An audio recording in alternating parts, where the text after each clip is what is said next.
Welcome to the Kash and Dash Show, Unscripted. Welcome to your Sunday podcast with Owen Dashner. Gosh, you're such an idiot. Hey, I have to say, I finally met Mr. Dashner. Mr. Dashner. That would be the elder Dashner in Yes, the family, and right? he is cooler than you, man. He had the cool man glasses, the jean jacket.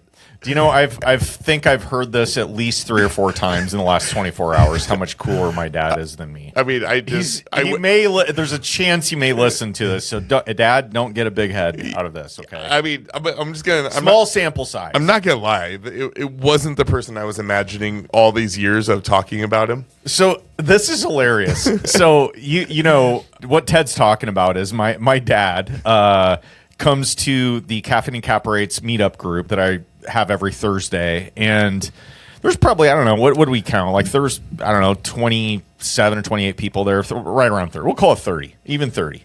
So my dad comes, sits in the back, and he's just like, hey, I just want to, hang out, and he's definitely an Irish goodbye kind of a guy, just like me. Yeah, I love it. And but he's sitting at a table and he's starting to talk to people. So Brandon shows up, my partner in Red Ladder, right? You think he'll show up to the podcast? No, I do. I think there's a 1% chance that's going to happen. And so my dad and Brandon had never met. Like they had never met in the. You said that. That was crazy. Yeah, 8 or I don't know how many years we've been together. 8 or 9 years we've been business partners. Anyway, they met, and Brandon calls me right after he leaves, and he's like, "Man, your dad is gangster," and that's exactly what he said. And I'm like, what? I just laughed. I'm like, "What do you mean?" He's like, "He is so much cooler than you are." I'm like, "I know, I know." Okay, he's got some huge hands. Does he? I mean, I went to shake his hands, and they were like wrapped around. I think you're exaggerating, But I go, what do you mean? I go, what were you expecting? And he goes, I don't know. Like, I just expected some kind of shorter, old dude, hunched over, bald.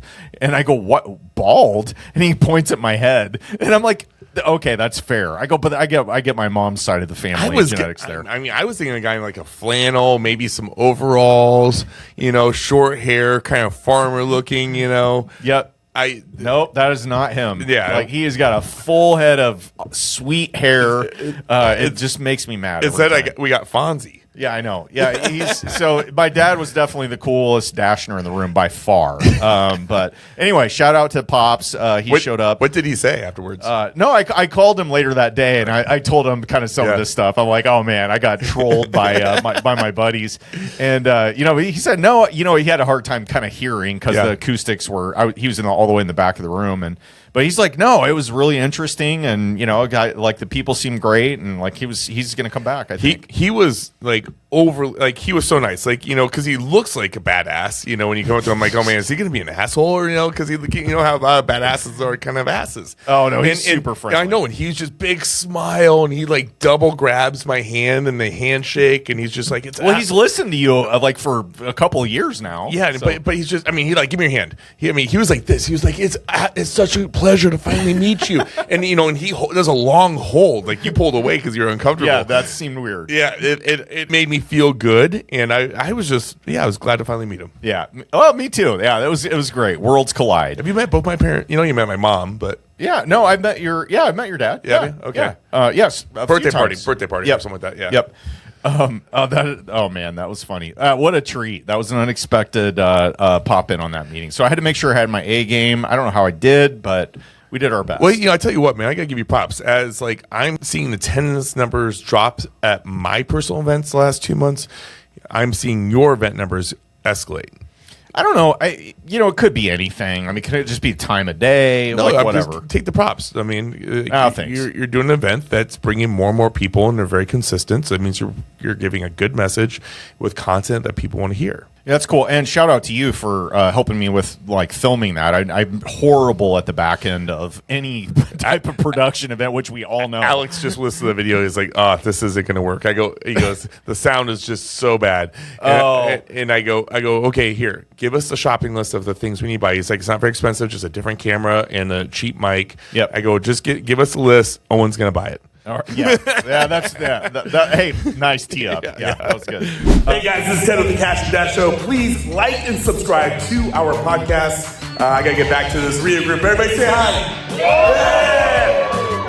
So, hey, I wanted to, I had kind of an impromptu thing. You're not prepared for this at all, but what is your win for the week? So you do this at the Omaha RIA Luncheon every week or every month. Yeah. And you talk about like what's something that's great that's happened in your life or something, something that you would consider to be really good. Share a win that you have. So why don't we start off with that? What you got anything that's jumping to mind? Yeah, I've been coaching volleyball. Oh, okay. Yeah. Like what grade is Skylar in? Third grade girls volleyball, Yep. YMCA ball. Yep. And first off, the only volleyball I've ever played is with 2 pitchers of beer and sitting on a sand court, okay? Yep. So, but I really enjoy it more than I like to admit. Like I have a lot of fun, and we're at our last week now. We just had our last practice this week. We have our last game tomorrow. Mm-hmm. The girls have made strides, and whenever I get to coach, especially when I get to be the head coach, there's so much pride in doing that, and I really love it. Plus, my kids, the way they respect me and they look at me I think is different when I do that. So those are some proud moments. My unproud moments is how I run my car wash. We haven't had an update on this in a while. Why don't you give us one? I'm very, very short. I think maybe I didn't even mention this. It's just like there's not too many things to break in a self-serve car wash. It's just like there's little things like it's valves and whatnot, right? But it's like maybe I can talk to it. But the foam brush system went out. Yep. You mentioned that before. Yep. Wasn't necessarily an easy fix, and it took multiple trips. The spot freeze system went out like exactly a week later, and then why did the motor burn out? Oh, because the circuit board thing went out, and it's just had to chase it down. And Foley's been in this for 20 years, and he's getting stumped every time he comes there, and he's the guy working on the place. And then now the concrete has dropped 4 inches in one of my bays. So now there's a local company called Thrasher that I've reached out to, and they're going to foam fill underneath it because I'm deadly scared because I have ground heating systems, and they're copper pipes that go through the concrete with radiator fluid that goes through them. Mm-hmm. It's most likely being completely held up by the copper pipes right now. Oh, so there's a ton of pressure on it. Mm-hmm. They could burst. Yeah, all kinds of things. Yes, especially in the winter. And I have a valve that shows me the pressure on there, so it hasn't happened. I had to run there this morning, turn up to 100 degrees, so it runs. Oh. And they have a thermal camera out there, and they're checking it with a thermal camera to see where it is, so they don't drill through it when they inject the foam underneath it. Interesting. To lift it. So they're going to try to lift it or stabilize it. Mm-hmm.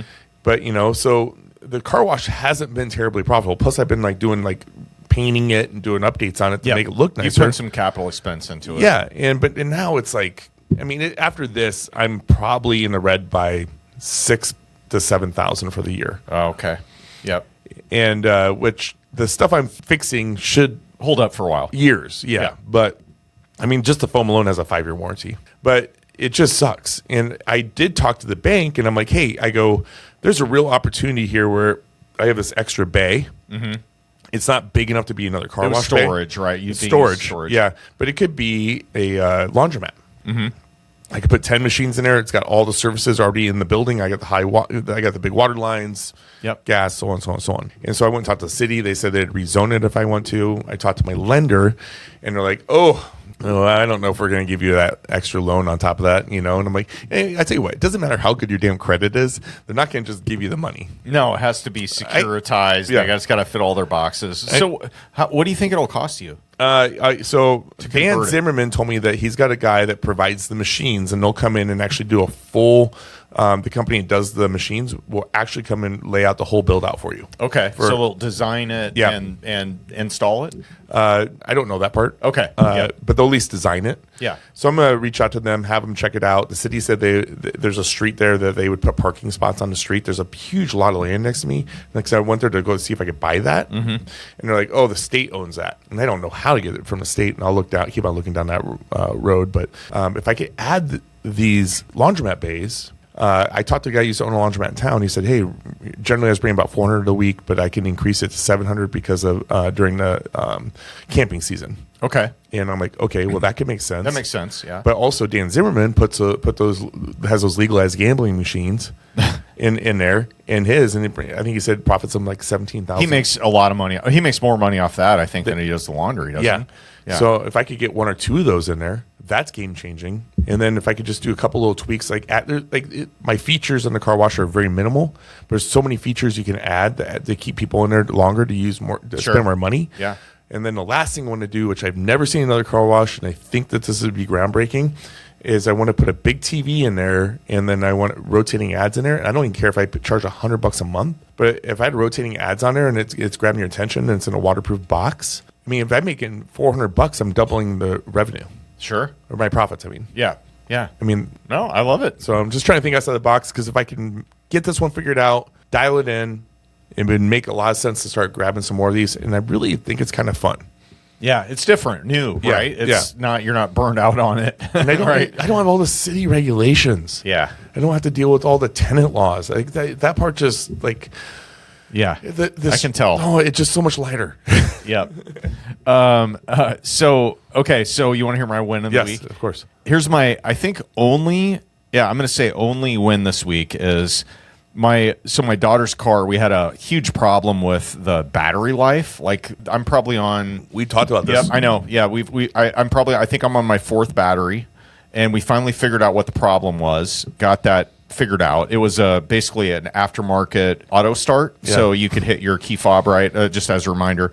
And it was drawing so much power from the battery that it was just killing it after just like a couple of months. That's crazy. So got that figured out, got it taken out, and my win today actually was I took her battery, which is completely dead, back to, I went to Walmart to get a new battery. I was just like, okay, this one's dead, obviously. And they're like, oh, actually, sir, this is under warranty. I'm like, what? And then so pat on my own back for going to the same place I actually bought it, because there was probably a 5% chance that was happening. I had I just went to Walmart. Yeah. And then the second thing was, like, I actually bought one with like it was a 3-year warranty on it. Yeah. And so I got it for free today. So I have a new battery. That's my win for the week. I dealt with that with my wife's car. She had a Lincoln, and every year we had to put a new battery in. Oh, really? And yeah, it's so frustrating, man. Like you're ready to go. Getting out of the house, got all your stuff. You got just enough time to get where you're going, and then click, click, click, click, or at best. Yeah. Yeah. I tell you what, I just kind of like what you mentioned, after 4 years of owning that car, and then me deciding to trade it in because of that. Like 2 weeks before I traded in, we found what it was. All the wires were pinched inside the door, and I had to pay to rewire the whole left side of the car. Oh, okay. Which was like $1,800 or something like that. Oh, wow. Which was not expected. So you could have done that 4 years ago. Did your wife? But I kept on taking the battery back, and they kept on like, we just did this one 12 months ago, and they kept on giving me the warranty for the last year after year. Yeah. But I had to install it myself every time. Right. And it was like, and it was a pain in the butt. But they wanted $250 to install that damn thing. I'm like, I can do that for a battery install. It was like underneath the dash almost. Yeah, you got to get it out of there. But I could do it in 45 minutes. Yeah. Okay, so we're going right from the win of the week to you want to know what really grinds your gears. Was it something that was going on last Friday? Because you were not a happy camper last Friday. It was not that. That was something completely different, and that was work related. This is so I'm gonna give you listeners and watchers of this video what I'm about to complain about is probably something that all of you have dealt with at some point, that have kids that are in some type of high school or JV athletics. My daughter has been in track, volleyball, and softball all at the same time. And thankfully, track just finished last week. Club volleyball got over 2 weeks ago, I think. And now we're full on softball. Now, the thing is, she goes to school. No break. That's the worst. She goes to school in Iowa. And basically, in their state, you can only have summer baseball, softball. Like, it's not a spring. You can't play spring sports there. There's regulations about when you can officially practice and all that stuff. What? Yes. That's stupid. So they can't legally start their games until after the school year is out. That's stupid, right? It's all I know. Wow. Like, I thought it was weird coming to Nebraska, and it was different. Anyway, so she's in softball, has been in softball. She's been going to, like, open gym and lifting, and like, they've had kind of like unofficial softball practices. I hope she doesn't get in trouble for this, but that's what's been happening. And now this week, so yesterday I'm texting you kind of in a panic because we're recording today, and I'm like, dude, I can't make my schedule work. Like I'm in a conundrum here because in our like, which you never told me why, and I didn't ask. Yeah, I know. Yeah. Like so both my kids. So we've got we have two daughters, and we had plans for one, and then my other daughter that I'm talking about that's in sports. Logistically, it wouldn't work. So my wife had to take my kids to multiple places, and one of them being softball practice, and it was supposed to happen. I know that world. Yeah, yeah. And so yes, I know you do. Yeah. And so let me tell you how. Well, look, I know there's people out here that have it way worse than me. So this is just my first foray into this, but holy crap, because they changed the softball practice schedule at last night after she got out of practice. So that's why I texted you again. And I'm like, nope, we're back on. Good news. Because I was like panicking. I'm like, I can't record tomorrow for the second half of it and this and that. Anyway, so she's in 8th grade. And in Iowa, you can play after you quote unquote graduate from 8th grade. You could technically play varsity softball or baseball. So she is, she's a good player, but she's in 8th grade. So normally you're going to start out in JV, and they have basically 3 teams. So they've got JV2, JV1, and then varsity. So now guess what? She has played her way into a point where they want her to come to all 3. Do you know what that means? Yeah. I got There's 32 games on the JV2 schedule, and there's also 32 for the other 2. So that's 96 games? You said no. No, she's doing it. Oh my God. Like, so that's where we're at right now. Now, check this out. You're gonna burn her out. Listen, so we find out that next Friday is their last day of school, okay? And always their whole lives, all their school career, we've made a big deal about their last day of school. Yeah. We'll go do something fun. I got the whole day planned out. We'll go out to eat. Yeah. We'll do something they want to do, whatever. I'm doing Who Hot in Star Wars. Yeah, perfect. Yeah, exactly. That's our thing. Yeah. Like, so we've always made a big deal out of it. 8th grade graduation, et cetera. You get it. But we find out on the last day of school, I found this out last night, they have a game that is in Urbandale, Iowa, which is by Des Moines. So it's 2 hours away, and the game is at 5:00. So she has to be there an hour beforehand. So literally right after school, hit the road to Des Moines. But by the way, I have another daughter, so we have to divide and conquer here. So I'm going to go to Des Moines, and Jen's going to have my other daughter. Like that. That's what really grinds my gears. Is the communication in this is not good, because I'm getting like. Jen laid out, we did basically a family calendar, and she's like, here's all the games, here's all the practices, and I'm like, I literally can't do anything this entire summer. Hire a nanny. Yeah, or somebody to because neither one of them are driving to school events, so it's like logistically impossible. Shout out to anybody listening to this that has more than 2 kids in athletics, because oh my gosh, my mind goes to my neighbors, which that have 9 girls and they're all in sports. Oh, right. You've talked about them before. Oh my God, I couldn't imagine. Yes. So that's my high and low of the week, and it all centers around my daughters. But that's there's life. Okay, but I have a scenario for you to wrap this up, and I want to know your honest opinion on this. Okay, hit me. And I'm gonna put it in perspective. It's you. Okay. All right. So you sell an apartment building. All right. You close last year. Okay. Let's just say 7-8 months ago. You go through every aspect of it, sign closing statements, it's done. All right. You get a phone call from the buyer, not the agent. Okay. And says, oh, you missed an earnest deposit on the closing statement. It wasn't included. An earnest deposit or a security deposit? I'm sorry, a security deposit. Yeah. You missed a security deposit. Okay. On the payout. All right. Is that your fault? Well, the title company should balance that and then pay out the prorations on the security deposit. So I've never had that happen before. Yeah. I don't know. I've never had them either.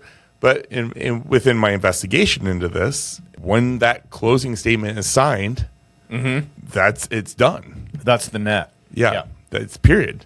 And if there's a mistake on it, then it's no longer on the seller. Well, I got to claim ignorance on this. I don't know what the right answer is. Was it big? No, but it was. It's the principle of it. It was a principle of it. And this particular agent that represented the seller side never checked the paperwork, never was involved. Why did it come up 7 or 8 months later? Because they were moving out. Oh. And they were looking for the. Oh, got it. Yeah. I got you. So the tenant's moving out. They're like, hey, where's my security deposit? Yeah. And then they check the records and they're like, we don't have one. Yeah. And then that here we go. Yeah. We're all back to you. And I'm like, hey, I understand that this should have came out of my proceeds, but I did turn over my lease. Yeah. Turn over my information. Yeah. So, that the particular agent that was representing had no involvement in this transaction at all. Like in communication, nothing. The only thing they did is it was like having a baby and only being the donor. And then giving the baby back to the mom and saying, peace out. I'm out of this, That's quite the leap, but I like the analogy. I mean, that's how it was, right? Yeah. Oh, man.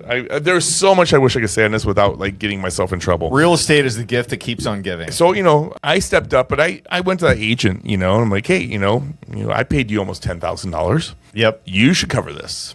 You didn't find the error, And they said? They refused to respond to me.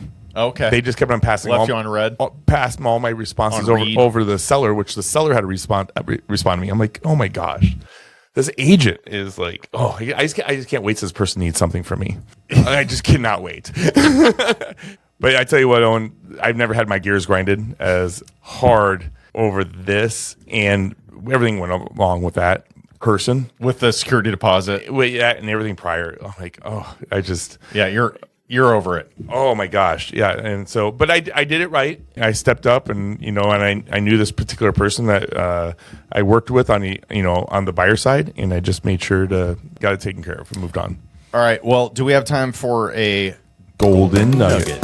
Or, hey, by the way, on air at cashanddash.com. Send us an email. What is your vote? Because we could call this the Dash of Wisdom. Ooh, I love that. Dash of Wisdom or Golden Nugget. Yep. So what say you, listeners? So here it is. If you're going to look at refinancing debt that you have and you're working with a community bank or a smaller type bank, if you're going out and getting a term sheet to try and refinance something, always check with your smaller lender that you already have the note with and tell them what your plans are, because it's a big deal to small banks when they have a large balance loan coming off the books, and they may be able to meet or beat the offer that you have from another company. So if you get a term sheet from another lender, don't skip over the one you already have. I went through this week, and I got told when I had this conversation how much they appreciated me checking with them and letting them know what's going on, giving them a chance to compete. So that is today's Golden Nugget or Dash of Wisdom. I like Dash of Wisdom. Let's just stick with that one. Okay, perfect. Yeah. But with that, guys, we're about to sign off. I appreciate you guys. Appreciate your support. It would mean the world to us if you give us a 5-star review and pass us episode on to somebody you think would appreciate it. And do check out our YouTube channels. We have the Kash and Dash show, but also Kash and Dash clips if you want to see some short clips. So check that out too. Boom. With that, Owen Dashner, we see us out. On behalf of Ted Kaasch and Aiden Bear, I'm Owen Dashner, and you're listening to the Kash and Dash show. Sign off. Unscripted. Sign off.